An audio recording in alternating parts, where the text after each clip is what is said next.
Zen, diese philosophisch-religiöse Schule des Buddhismus, entwickelte eine eigene japanische Form und erfuhr in der Zeit der Shogune, die Kamakura zu ihrer Hauptstadt machten, eine erste Blüte. Zucht und Strenge des Zen waren ganz nach dem Geschmack der Militärs. Strenge Selbstdisziplin gilt auch im Zendo des Yamada Roshi als oberstes Gebot. Der Roshi entstammt einer Samurai-Familie, ein geistig-kulturelles Erbe, das allein schon verpflichtet.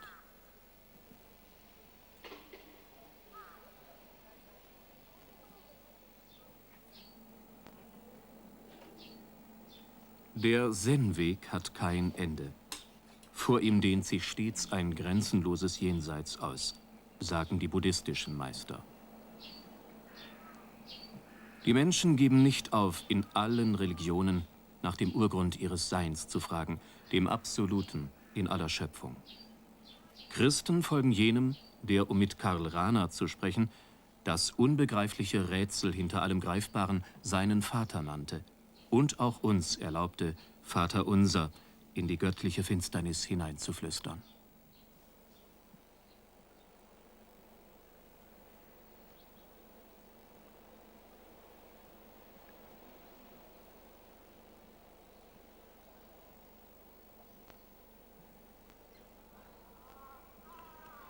Selig, die ein reines Herz haben, denn sie werden Gott schauen, lautet die 8. Prophezeiung der Bergpredigt.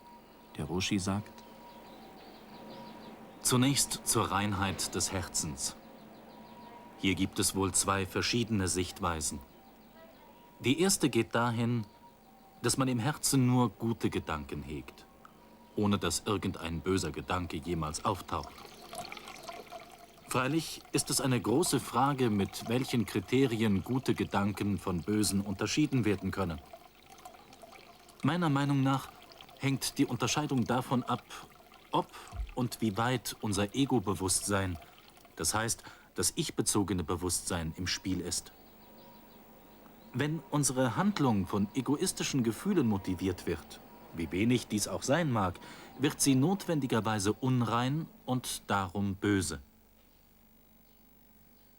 Die Haupterscheinungsformen dieses Ego-Bewusstseins sind Geltungssucht und Habsucht. Wir werden mit der Behauptung kaum fehlgehen, dass unsere Handlung, solange sie von diesem Bewusstsein frei bleibt, stets gut ist, also eine Handlung des Buddhas ist.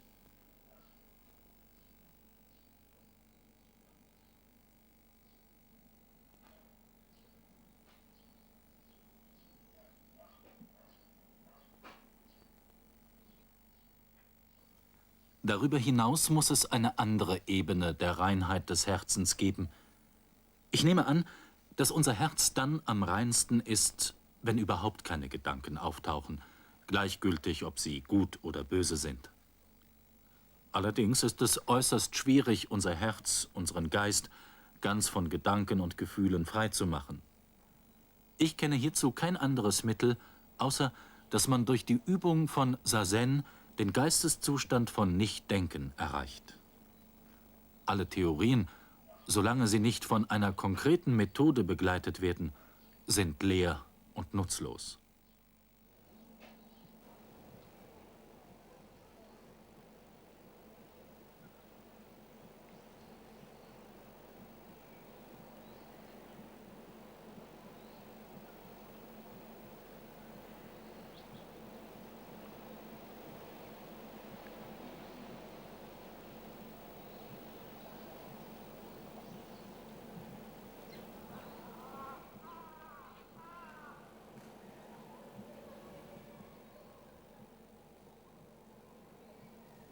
Und was ist mit dem christlichen Gebet? Ich vermute, wenn ein Christ zu Gott betet, und zwar so inbrünstig, dass er sowohl Gott als auch sich selbst vollkommen vergisst, erreicht er den Geisteszustand, der dem Nichtdenken im Zen entspricht. Daher könnte unser Vers aus der Bergpredigt vom Standpunkt des Zen folgendermaßen umschrieben werden: Selig sind die Menschen, die im tiefen Samadhi sitzend sich selbst vergessen können. Denn sie werden Buddha schauen.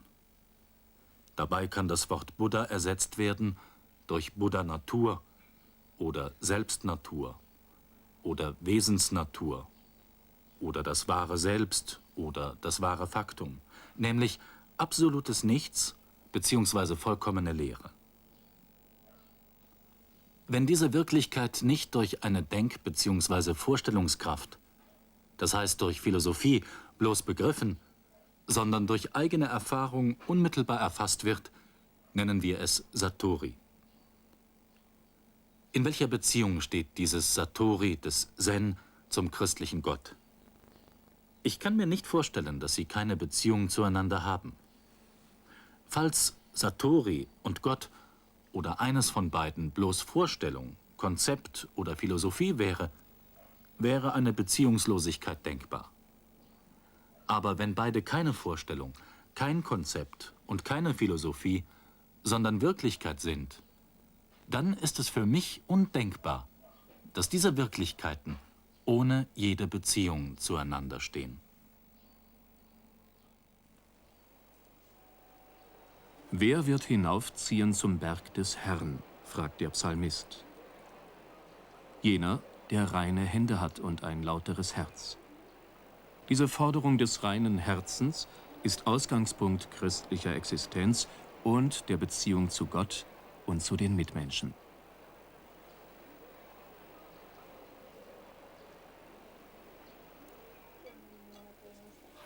Der Jesuitenpater Ruben Abito lehrt am Institut für fernöstliche Religionen der Sophia-Universität in Tokio.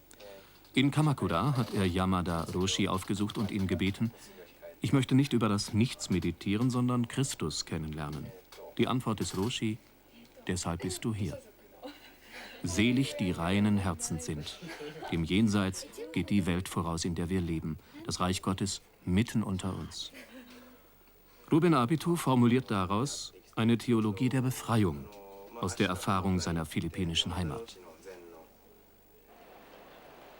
Die religiöse Frage mündet in die letzten Fragen und bringt uns zurück zu der grundsätzlichen Frage: Wer bin ich?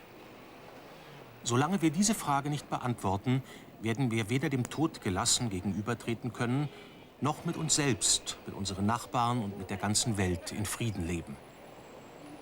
Und wenn wir die Frage stellen, dann verengen wir dabei die Sicht unseres Ichs allzu oft auf unser Ich-Bewusstsein, das wir als Ego verstehen. Wir sehen sozusagen nur die Spitze des Eisbergs und nicht die Dimension, die dieses Ich unvergleichbar überschreitet. Wir sind davon abgehalten zu sehen, was unter dem Eisberg ist, die tiefere Dimension unseres wahren Selbst, weil die Oberfläche des Meeres rau und von Wellen gestört ist. Das heißt, unser bewusstes, alltägliches Leben wird von äußerlichen, zweitrangigen Dingen bestimmt, wie etwa dem Verlangen nach materiellem Besitz, Ruhm, Ehre, Macht. Unser Verstand wird mit verlockenden Warenangeboten bombardiert. Wir werden gewollt oder ungewollt Sklaven einer konsumorientierten Gesellschaft, in der der Mensch nach dem, was er oder sie besitzt, gemessen wird, nach der Menge, die er oder sie verbraucht.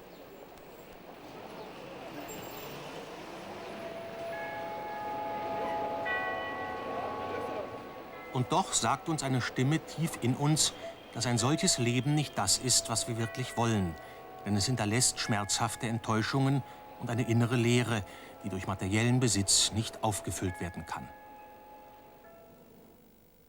Eine solche Stimme drängt uns, tiefer in unser Selbst hineinzuschauen, um die Stürme auf der Oberfläche unseres bewussten Lebens zu beruhigen und uns selbst wieder auf das allein Notwendige zurückzunehmen, Gottes eigenes Leben einfach ein- und auszuatmen.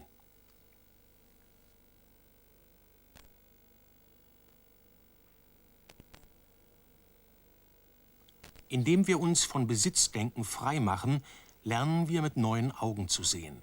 Wir erkennen die reine und unverdiente Gnade Gottes, die uns mit jedem Atemzug gegeben ist, mit jedem Schritt, mit jeder Blume, jedem Kieselstein, jeder Träne, jedem Sonnenaufgang, mit jedem menschlichen Wesen, dem wir begegnen. Die Tiefe dieses Meeres auszuloten, ermöglicht mir, mein wahres Selbst zu erkennen, das das ganze Universum umfasst.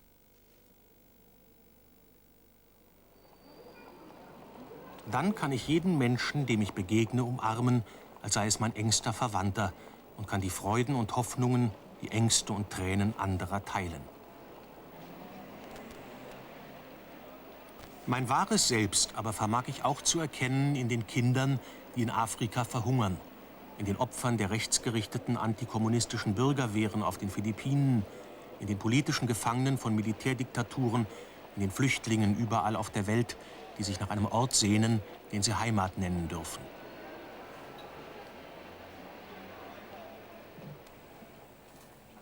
Nur in der Tiefe des wahren Selbst hören wir wirklich das Zirpen eines Vogels, riechen wir den Duft einer Blüte, erfreuen wir uns an dem Lachen eines Kindes. Nur in dieser Tiefe hören wir auch wirklich das lautlose Klagen der Hungernden, zittern wir mit jenen, die nackt in die Kälte geworfen wurden, teilen wir den Schmerz der Verwundeten und Entrechteten. Aus dieser Sicht der Dinge sind Trennungen durch Rasse oder Religion nicht mehr wichtig. Nicht länger mehr gibt es dann Juden oder Griechen, Buddhisten oder Christen oder Moslems oder Marxisten. Das bedeutet nicht, dass der Buddhist aufhört, Buddhist, der Christ aufhört, Christ zu sein. Es heißt einfach, dass wir uns Dimensionen geöffnet haben, die uns zu einem echten Dialog des Lebens mit Menschen anderer Bekenntnisse und Kulturen befähigen.